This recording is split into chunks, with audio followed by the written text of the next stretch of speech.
잘 보내셨습니까? 저도 하나님의 은혜와 성도님들의 너무 크신 사랑으로 가족들과 명절 잘 보내고 왔습니다. 혹시 명절을 보내고 나면 좀 살이 좀 찌는 것 같은 그런 느낌이 듭니다. 예수님의 이름으로 하나님의 말씀 함께 공부하도록 하겠습니다.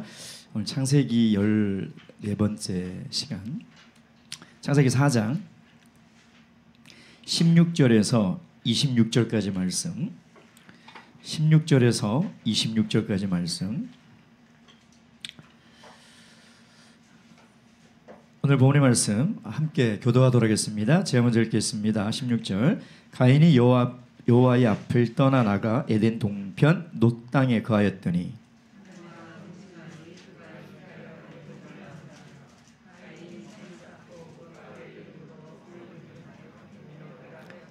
에녹이 이랏을 낳았고 이랏은 무후야엘을 낳았고 무후야엘은 무드사엘을 낳았고 무드사엘은 라멕을 낳았더라.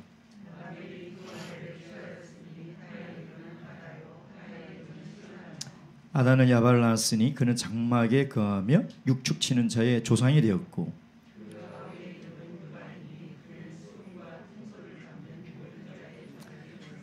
셀라는 두발가인을 낳았으니 그는 동철로 각양 날카로운 기계를 만드는 자요 두발가인의 누이는 나아마이였더라.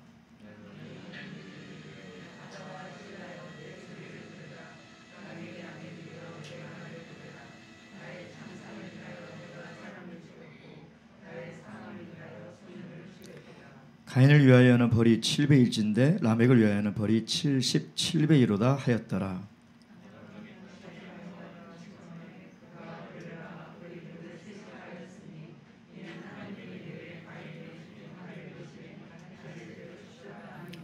셋도 아들 낳고 그 이름을 에노스라 하였으며 그때의 사람들이 비로소 여호와의 이름을 불렀더라. 아멘.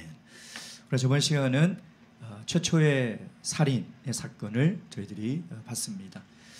가인이 아벨을 죽이고 하나님께 심판을 받고 하나님께 이것이 너무나 나한테 중하다, 힘들다라고 하소연을 했을 때 하나님께서 긍휼을 베풀어 주시죠.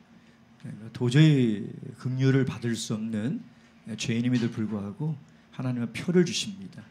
그래서 가인의 생명을 지켜주시겠다. 그래서 우리가 가인의 자리에 있었던 사람이었다는 것을 우리는 절대 잊어서는 안 된다는 거죠. 아유, 가인은 나쁘고 나는 가인과 달라. 그게 정말 잘못된 생각이거든요. 우리가 원래 가인의 후예였고 그 자리에 있었던 사람이라는 것을 우리 절대 잊어서는 안 되죠. 우리가 하나님의 자녀가 될 수 있었던 것은 오직 하나님의 은혜와 긍휼하심이지 우리의 어떤 선행, 우리의 믿음 이것이 아니라는 것을 우리는 늘 알아야 합니다. 오늘은 이 가인의 후예를 좀 볼 건데요. 사실 창세기 전체적인 관점에서 보면 창세기 4장 5장은요. 이제 이 아담의 족보를 쭉 설명하다가 이제 노아의 족보를 설명을 해야 돼요. 그러니까 그 사이에 들어가는 사실 이야기입니다. 창세기를 크게 천지 창조와 인류의 타락 그리고 노아 홍수 이야기, 이게 이제 굵직한 기둥들이거든요. 그러니까 거기 가기 전에 지금 삽입되어 있는 게 뭐냐면 가인의 인물 또한 가인의 후예들이 누군가를 이제 끼워 넣는 거죠. 그래서 가인의 후예들은 도대체 어떤 삶을 살았고 가인의 후예를 통해서 우리에게 이야기하는 것이 무엇인지를 알아야 되는데, 그래서 계속 말씀드리고 있는 것이 뭐냐면 창세기는 우리에게 뭐라고 얘기하냐면 아담이 범죄한 이후에 세상은 두 분류의 사람들로 나눠져 있다는 거예요. 뱀의 후손과 여자의 후손, 가인의 후손과 셋의 후손. 결국 이 두 분류의 사람들이 살아가는 것이 인류의 역사의 이야기다. 성경은 우리에게 그 얘기를 하고 있는 거죠. 혹시 한산이라는 영화 보셨나요? 저는 명량을 너무나 재밌게 봤지만 시간이 없어서 한산이 나왔는데 보지 못하고 있었는데 한 목자님이 저한테 그러더라고요. 한산 봤냐고. 아직 못 봤습니다. 꼭 보라고. 너무 감동적이고 재밌다고. 그래서 이번 추석 때 한산을 봤어요. 쭉 보는데 그 일본 장수가 이제 이순신 장군의 그 부하를 사랑하는 마음에 너무 감동이 돼가지고 투항을 하고 이제 일본을 이제 배신하고 우리나라로 통항을 한 거죠. 막 신문을 봤는데 이 왜군 아니 일본군 장수가 이순신 장군에게 그렇게 물어봐요. 이 전쟁이 도대체 무엇입니까? 사실 이 굉장히 근원적인 질문을 던지더라고요. 그래서 저는 이순신 장군이 뭐라고 할까라고 굉장히 궁금해 찾아봤는데 이러더라고요. 이 전쟁은 의와 불의의 전쟁이네. 그러니까 조선과 일본의 전쟁이 아니라 의와 불의와 맞서 싸우는 전쟁이라는 것이죠. 어떻게 보면 이 인류의 역사는요, 이 의와 이 불의의 전쟁이에요. 지금은 이 불의가 득세하고요, 불의가 이기는 것처럼 늘 보여집니다. 그것이 세상의 역사거든요. 그러니까 가인의 후예, 즉 이 불의한 이 후손들이 도대체 어떻게 살아갔는지, 그들의 삶의 모습은 어떠한지, 그리고 오늘 의의 백성인 하나님의 자녀들은 이러한 이 불의가 판을 치는 이 세상 속에서 어떤 삶을 살아가야 되는지, 그걸 이야기하는 것이 오늘 본문의 말씀이라는 것이죠. 오늘 말씀을 통해서 이 가인의 후예가 얼마나 불의한 삶을 살아가고 있는지, 그 속에서 우리는 어떻게 살아야 하는지 하나님의 지혜를 다 깨달아 의로운 빛의 자녀로 다 살아갈 수 있기를 주님의 이름으로 축원드립니다.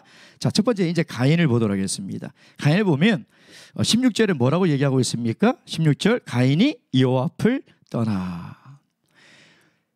하나님께 죄를 지은 사람들의 본능이 뭐냐면 하나님을 자꾸 피하려고 하는 거예요.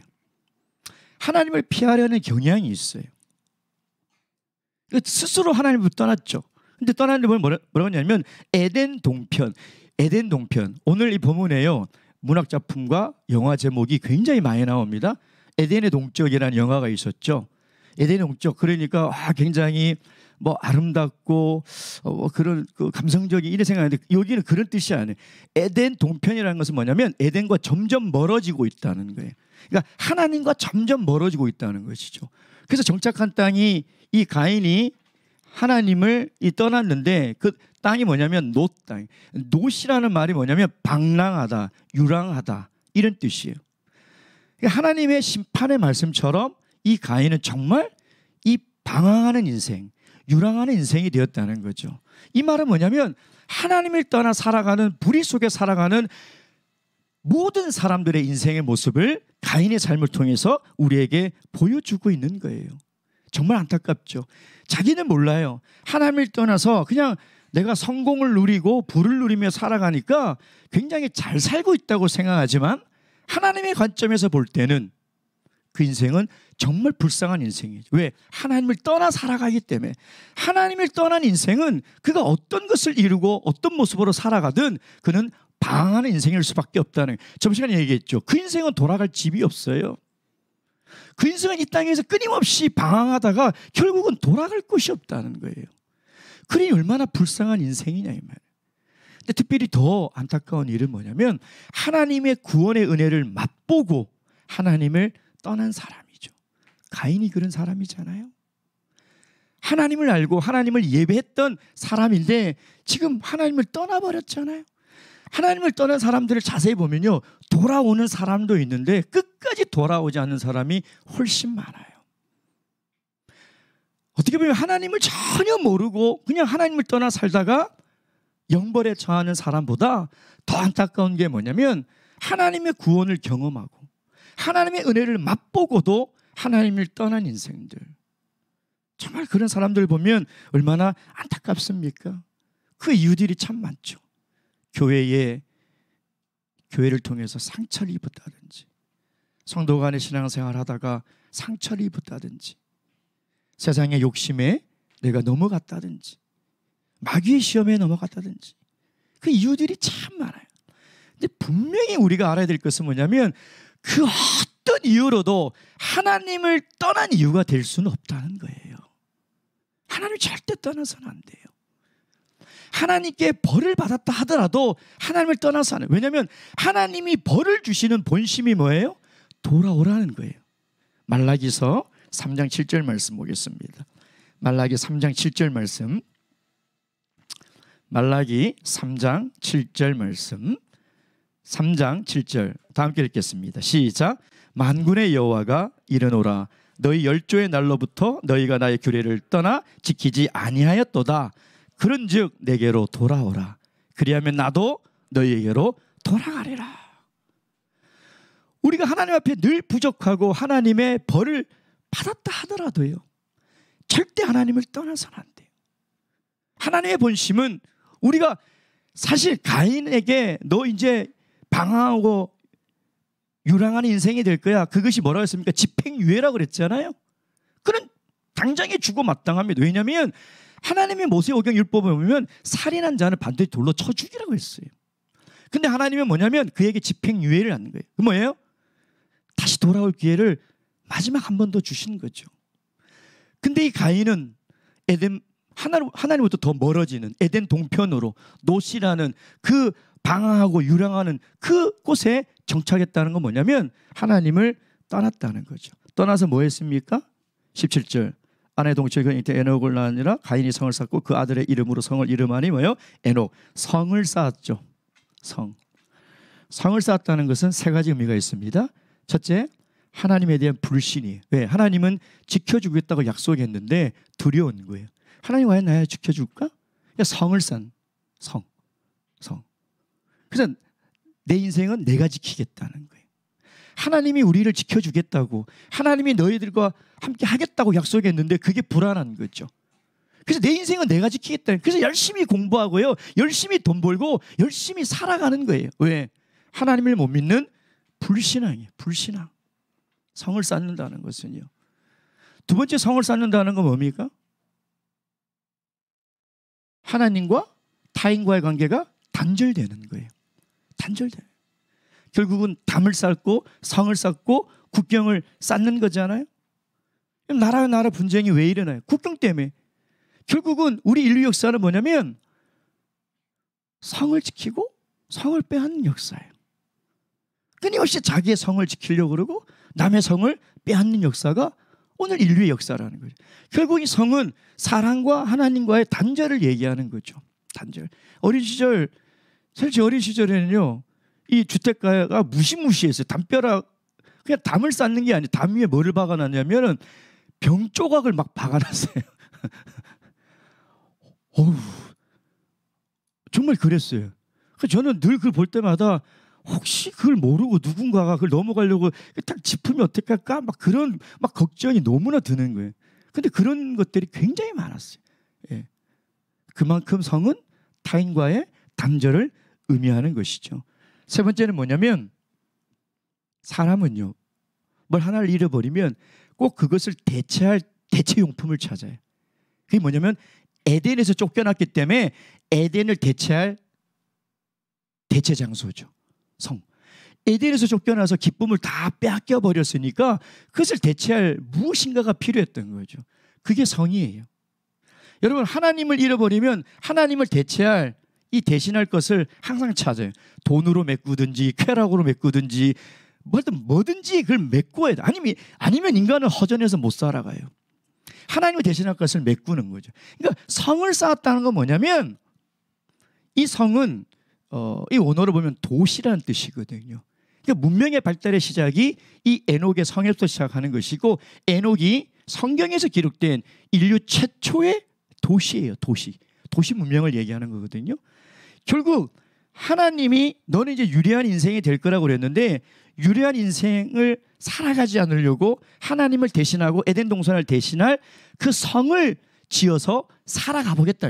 하나님 도움 없이 살아가 보겠다. 근데 너무나 흥미로운 것은요, 여기 보면 성을 쌓고 이렇게 돼 있죠.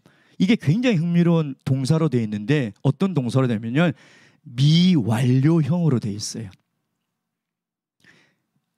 굉장히 독특해요. 그러니까 저자의 의도가 드러나는 거죠.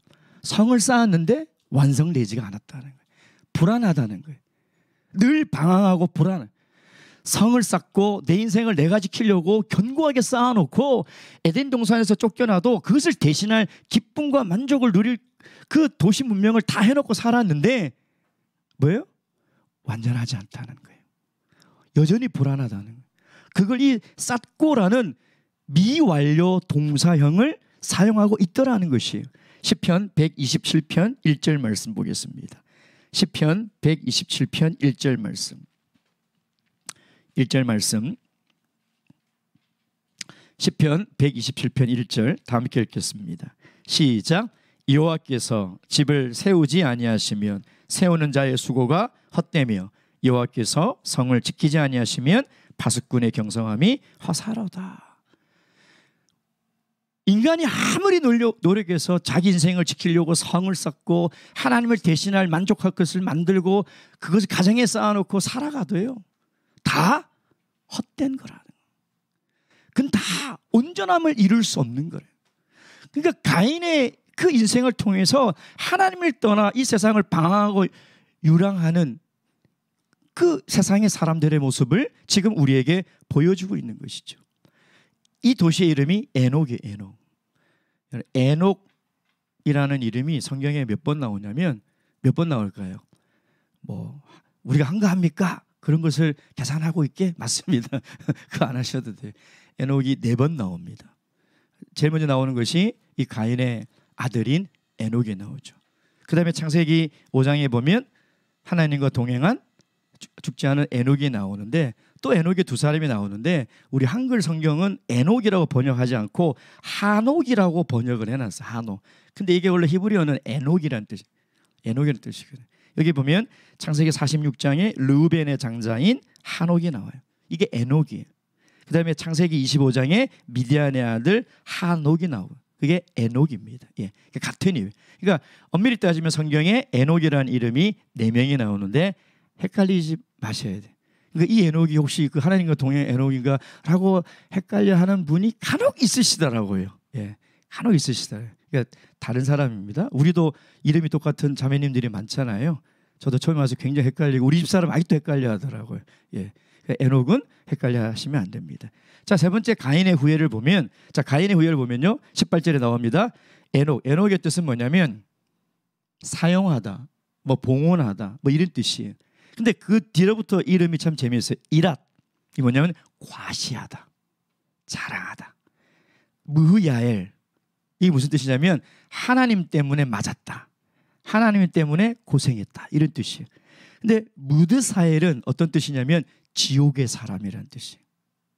근데 이제 우리가 봐야 될 가인의 후손 중에 우리가 봐야 될 사람이 이 라멕이라는, 라멕의 뜻은 뭐냐면 능력자, 강한 자, 젊은 자, 이런 뜻이에요. 그러니까 이 라멕은 가인의 후손을 대표하는 사람이에요. 가인의 인생과 가인이 이루어놓은 운명을 가장 잘 나타내는 인물이 뭐냐면 가인의 5대 손인 이 라멕이라는 사람이 있죠. 그래서 이 라멕을 통해서 이 가인의 재성이 어디까지 올라가며 이 가인이 얼마나 대단한 문명을 이 성, 도시에서 이루며 살았는지를 성경은 우리에게 이야기를 하고 있습니다. 자, 라멕을 보도록 하겠습니다. 라멕. 제가 얘기했지만 라멕은요, 그러니까 이 성경 기자는 지금 라멕을 얘기하려고 위에 있는 가인의 1대손, 2대손, 3대손을 쭉쭉쭉 얘기하다가 이제 라멕 드디어 와서 이 라멕에 대해서 우리에게 설명하고, 라멕이 어떤 사람이냐, 이 사람이 굉장히 능력 있던 사람이에요. 사실이에요. 세상에서 보면 대단한 사람이죠. 그게 성경에 기록되지 않았겠습니까? 19절 보세요. 라멕이 어떤 일을 했냐. 일단 하나님의 창조 질서를 파괴했습니다. 라멕이 2 아내를 취하여. 하나님의 창조 질서는 한 남자가 한 여자를 취하여 부부가 되는 것이 창조 질서예요. 근데 라멕이 이것을 깨트려 버린 거죠. 아마 그랬을 거예요. 야, 능력 있으면 둘이고 셋이고 취하면 되지, 뭘 하나만 취하고 살아? 이런 생각을 가진 거죠. 그래서 하나님께서 만들어 놓으신 일부 일처제를 이 라멕이 다 파괴해버린 거예요. 다 파괴해버린 거죠. 그래서 첫 번째 이 부인의 이름은 아다. 이 말이 뭐냐면 멋쟁이, 화려함, 아름다움이에요. 근데 2번째 이 실라라는 이 2번째 부인의 이름이 참 재미있어요. 그림자, 어둠, 이런 뜻이에요. 그러니까 마치 우리가 문명이 발달하면요, 빛과 그림자가 있습니다. 그러니까 문명이 발달해서 다 빛이 있는 건 아니에요. 좋은 것만이 아니라는 것입니다. 얼마 전 또 식당 갔더니 반찬을 더 먹고 싶은데 로봇가 돌아다니더라고요. 이거 참 뭐 어떻게 불러야 될지. 인간미가 사라져 버려요. 아주머니가 갖다 주시면 그 전에 아이고 콩나물 맛있네요. 더 드릴까요? 그러면 얘기도 나누고 그럼 더 갖다 주고 뭔가 인간미가 있는데 로봇가 쟁반을 가지고 빅빅 돌아다니니까 더 먹고 싶어도 그냥 로봇만 쳐다보고 결국은 못 먹고 나왔어요. 문명이 발달하니까 사실 더 바빠져요. 예전에 뭐 컴퓨터 노트북을 쓸 때 퇴근하면 땡이에요. 일을 하고 싶어도 공부를 하고 싶어도 할 수가 없어요. 지금은 24시간 어디에서 다 일을 해야 돼요. 너무 바빠졌어요. 예전에 부산에서 서울 오려면 서울 와서 1박을 자야 돼요. 여유가 있어요. 여기까지 가려면요 짐 챙기고 하룻밤 잘 챙기고 천천히 가는 기차를 타고요. 풍경도 보고요. 요즘 SRT 타고 풍경 보다가는요 오바이트예요. 볼 수가 없어요. 그리고 대전을 그냥 하루에 2번씩 왔다 갔다 할 때도 있어요. 너무 바빠요. 그러니까 문명의 발전이 빛과 그림자가 분명히 있다는 거예요. 그것을 지금 우리에게 이야기를 하고 있는 거죠. 이 라멕의 아들들이 얼마나 대단했냐면 라멕이 3명의 아들 낳았는데 재미있는 거 다 발자로 돌림을 맞췄어요. 야발, 유발, 그다음에 뭐예요? 두발가인. 이 발자로 다 맞췄어요. 근데 야발은 축산업의 아버지예요. 우리 뭐 하면 뭐의 아버지 막 붙이잖아요. 그러니까 축산업의 창시자고 아버지예요. 유발은요? 음악의 아버지예요. 음악의 아버지. 그다음에 두발가인은 누구예요? 기계공학의 아버지예요. 사실 히브리 원에 보면 날카로운 무기라고 되어 있는데 여기 기계라고 이렇게 되어 있습니다. 그러니까 라멕의 집안을 보면요 완전 능력자 집안이죠. 세상에 이 중요한 이 문명의 발달과 문화의 발달에 이 전문가들, 선구자들이 다 라멕의 아들들에서 나오는 거예요. 만약 여러분들 아들들이 어떤 한 분야의 최고의 전문가가 되고 창시자라고 해보세요. 이게 얼마나 큰 자랑거리예요. 이게 얼마나 가문의 영광이냐 이 말이에요. 대단하지 않습니까? 이 정도면 정말 금수저 집안이에요. 엄청난 집안이죠. 근데 이 라멕의 노래를 한번 들어보세요. 라멕의 노래 23절 24절. 라멕의 아내들의 이들의 아다와 실라야 내 소리를 들으라. 라멕의 아들들이여 내 말을 들으라. 나의 창생을 인하여 내가 사람을 죽였고 나의 상함을 인하여 소년을 죽였도다. 가인을 위하여는 벌이 7배일진데 라멕을 위하여는 벌이 77배로다 하였더라. 이 노래는요 칼의 노래라는 시예요. 히브리 문학에서도 굉장히 유명한 시예요. 칼의 노래라는 문학 작품도 있죠. 아주 유명한 시입니다. 근데 이 노래는 굉장히 거만하고요. 굉장히 교만하게 불러야 돼요. 이 라멕의 노래에 이 라멕이 이룬 문명, 가인의 후손들의 삶을 지금 아주 적나라하게 보여주고 있는데요. 살인을 정당화하고요.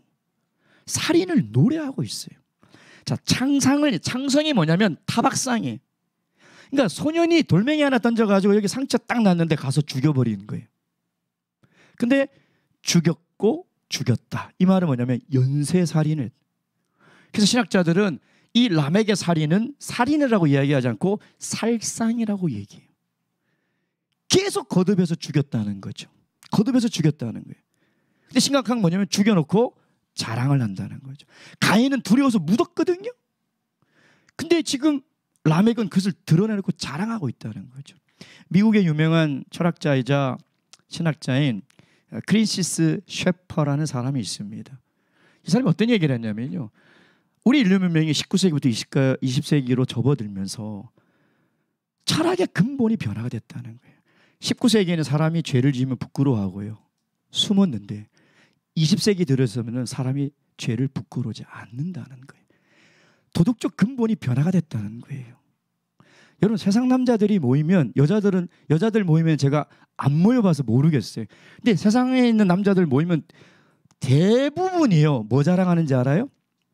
돈 자랑하고요, 힘 자랑하고요. 근데 뭐 자랑하는지 알아요? 자기 싸움 잘하는 거 자랑하고요. 심지어는 내가 얼마나 많은 여자와 불륜을 저질렀는지 이런 자랑을 서슴지 않게 해요. 실제요. 실제로 그런다니까요. 이제 지금 이 시대를 살아가는 사람들은요, 죄를 부끄러워하지 않아요. 그걸 자랑이라고 드러내는.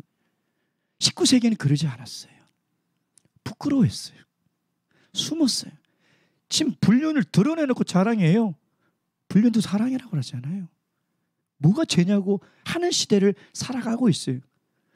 동성애 숨지 않아요. 이제는요. 당당하게 떳떳하게 드러내요. 심지어는 동성애를 다룬 예능이 지금 TV 프로에 나오고 있고요. 사람들이 그걸 즐겨보고 있어요. 그러니까 라멕은 뭐냐면, 이 칼의 노래는 뭐냐면 정말 무서운 거죠. 죄를 감추지도 않고요, 부끄러워하지도 않아요. 오히려 죄를 드러내고 자랑하고 있는 거죠. 그래서 우리 인류는요, 점점 이 죄가 도대체 죄의 끝이 어디일까 싶을 정도로 죄는 지금 치달아 올라가고 있는 거죠. 근데 그보다 더 무서운 게 뭔지 알아요? 가인이 죄를 지었을 때와 라멕이 죄를 지었을 때 라멕이 더 무서운 게 뭐냐면, 가인이 죄를 지었을 때는 그래도 하나님이 찾아오셨어요. 근데 라멕을 읽어보면 하나님이 전혀 등장하지 않아요. 하나님이 사라져버렸다. 이게 정말 무서운 거예요. 하나님이 나타나지 않아요. 가인은 그래도 하나님 나타나서 너 왜 이렇게 했니? 어디 갔냐라고 묻고 대답하고 하나님과의 관계가 아직도 연결되어 있는데, 라멕의 시대에는요, 하나님이 전혀 나타나지 않아요. 지금 이 시대가 그런 시대예요.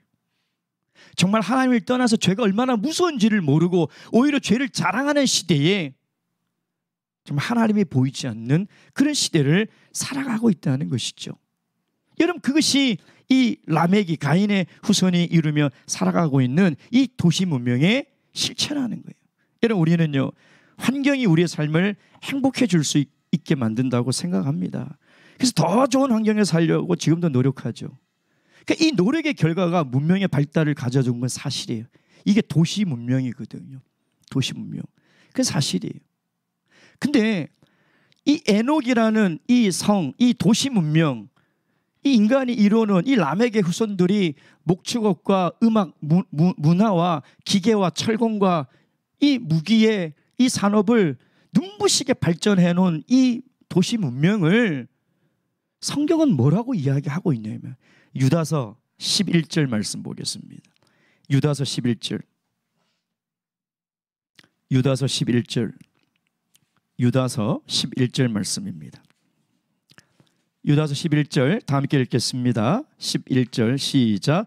화 있을진저 이 사람들이여 가인의 길에 행하였으며 삭슬 위하여 발람에 어그러진 길로 몰려갔으며 고라의 배역을 쫓아 멸망을 받았도다.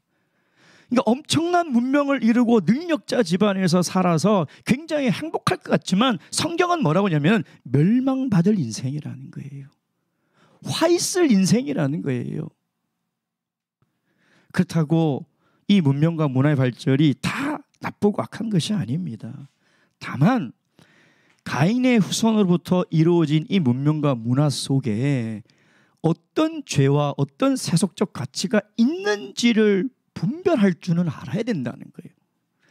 그것도 분별하지 못하고 그런 것들이 우리에게 행복을 가져다 줄 거라고 그냥 그것을 누리며 살다 보면 그게 행복이 아니라 그게 멸망하는 길이라고 성경은 분명히 우리에게 이야기하고 있다는 거예요. 인류 문명이 발전할 수 있는 것은 인간의 기본적 욕구 때문에 그런 거예요. 세 가지 욕구가 있죠. 첫째는 뭡니까? 안전에 대한 욕구. 이 욕구가 있으니까 집을 짓고 성을 만들고 울타리를 만들고 국경을 세우는 거예요. 그래서 도시 문화가 발전하는 거죠. 그렇죠? 근데 여러분 생각해 보세요. 우리가 집을 짓고 성을 아무리 높게 산다고 정말 우리 인생을 지켜줄까요? 정말 안전하냐 이 말이에요.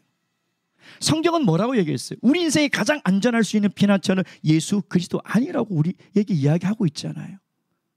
여러분 정말 의리여리한 집과 뭐 요즘 아파트 들어가기도 힘들죠. 입구에서부터요. 그러잖아요. 등록 안 하면 못 들어가고 들어가서도 제가 고집사님 아파트 갔다가 진짜 세상에 도대체 정말 어디로 들어가야 될지도 모르겠고 어디로 가야 될지도 모르는 도둑도 와가지고 길을 잃어버리겠더라고요. 그럼 정말 안전히 지켜줄까요? 그러니까 이 기본적인 욕구, 안정감이 우리 문명을 발달시켜준 건 사실이지만 의리여리한 직과 철통 같은 경비가 우리 인생을 못 지켜준다는 거예요. 그걸 깨달으라는 거예요, 오늘요. 두 번째는 뭐예요? 편리함이에요. 편리함. 인간의 기본 욕구. 인간은 계속 편리하고 싶다니까요. 이번에 우리 새로 나온 스타리아 운전 안 해보셨죠? 운전할 게 없어요. 진짜 핸들만 잡고 있으면 지가 알아서 가요. 속도 조절하고요. 앞차가 서면 서고요. 앞차가 가면 가고요. 할 게 없어요. 너무 편해요. 야, 이제 이 다음에 도대체 뭐가 나올까? 그래서 아무것도 안 하고 멍하니 고속도로를 오면서 그런 생각이 들더라고요. 야, 이 편리함의 끝은 뭘까? 욕심이구나. 욕심이구나. 근데 인간의 욕심은 끝이 없어요. 욕심은 뭐를 낳는다고요? 죄를 낳는다. 편리함을 우리가 누리는 거는 감사해야 돼요. 그렇죠? 근데 이 편리함에 내가 만족하지 못하면 결국 그게 욕심이 된다니까요. 편리함을 누리는 것이 죄는 아니에요. 그러나 그 편리함에 내가 만족할 수 있어야 돼요. 감사할 수 있어야 돼요. 근데 그걸 또 만족 못하고 또 더 나은 편리함을 쫓으면 그것이 문명의 발전을 기여하는 건 사실이지만 그것이 내 욕심과 욕망의 발로로 자꾸 내가 새로운 것을 바꾸고 추구하고 이렇게 살아가는 것은 죄가 될 수 있다는 거죠. 그것이 인류 문명이 우리에게 보여주는 하나님의 말씀을 통해서 우리에게 이야기하는 경고라는 거죠. 세 번째는 뭡니까? 자아실현이죠. 자아실현. 그 동기부여 심리학의 유명한 심리학자 메슬로 그 무슨 욕구의 단계 뭐 대학교 교황이면 다 듣잖아요. 예. 이 사람이 어떤 얘기했습니까? 인간의 가장 위대한 필요와 욕구는 뭐라고 했습니까? 자아실현의 욕구다. 그래서 네가 하고 싶은 거 하라는 거예요.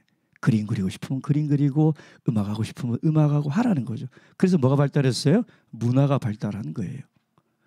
그래서 문화가 발달한 거죠. 그래서 하나님을 떠난 인생들은요, 자아실현의 욕구를 가장 최고 단계로 치거든요. 성경은 뭐라고 얘기하고 있어요? 아니라는 거잖아요. 하나님의 영광을 위해서 하라는 거거든요. 내가 음악을 하고 싶어. 괜찮대. 근데 그 목적이 자아실현을 위해서 하는 인생이 되지 말라는 거죠. 하나님의 영광을 위해서 하라는 겁니다. 내가 공부 열심히 하는 거, 그거 좋아요. 근데 그것이 나를 나타내고 내 성공과 내 삶에 뭔가 성취감을 이루려고 그렇게 살지 말라는 거죠. 그게 바로 인류 문명과 문화 안에 있는 죄와 세속적 가치라는 거죠. 먹든지 마시든지 무엇을 하든지 하나님의 영광을 위해서. 왜? 우리가 원래 그렇게 창조되어 있기 때문에.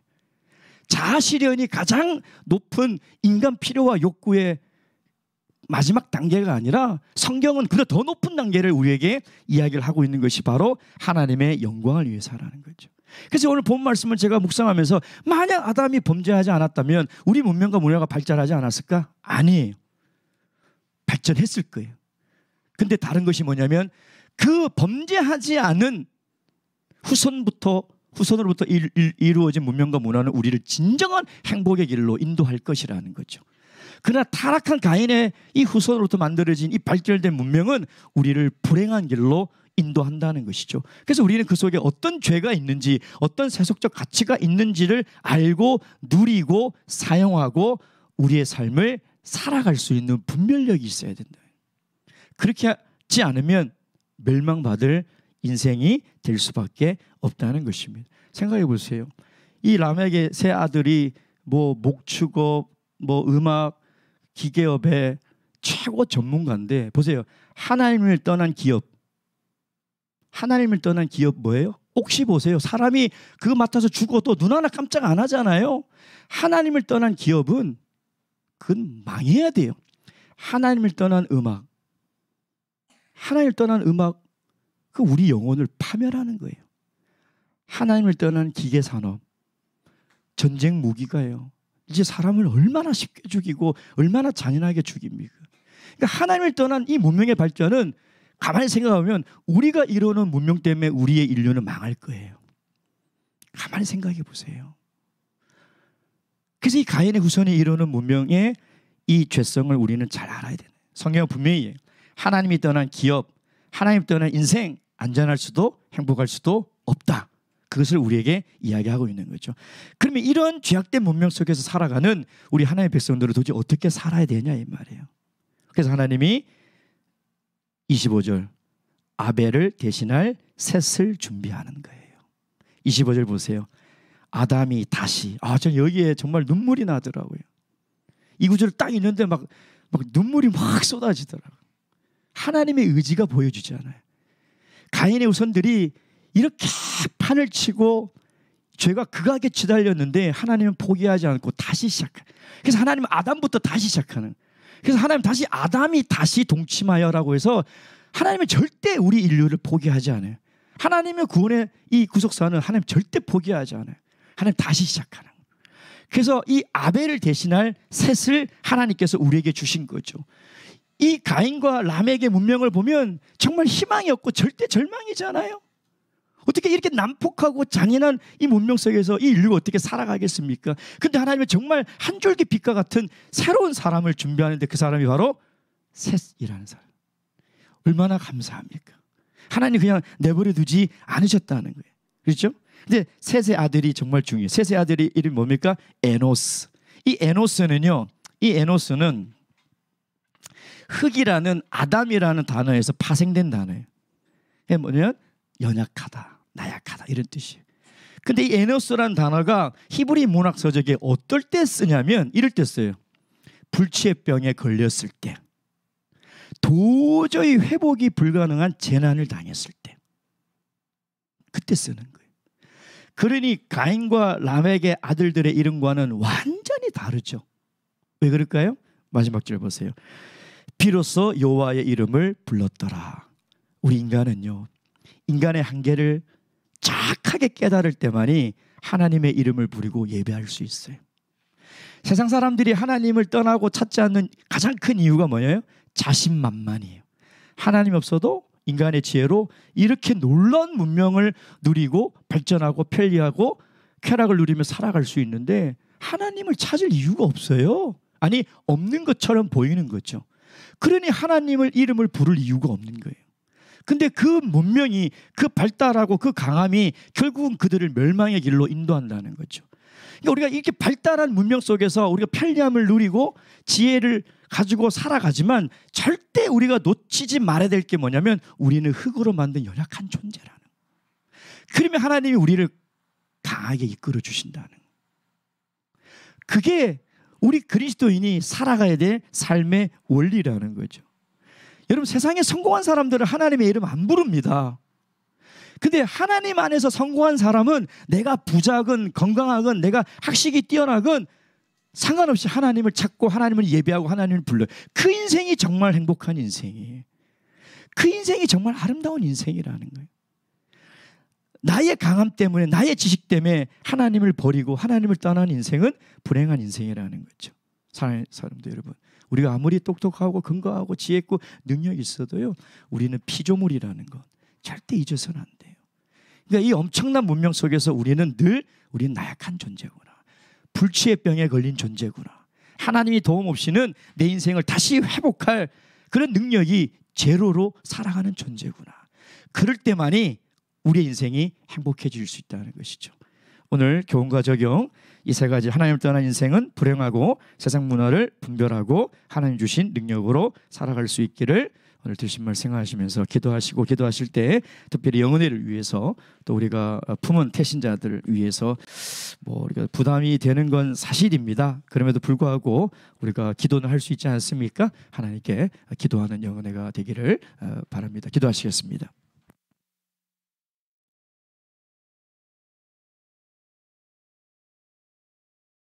자, 우리 주 예수 그리스도 이름으로 기도드렸나이다.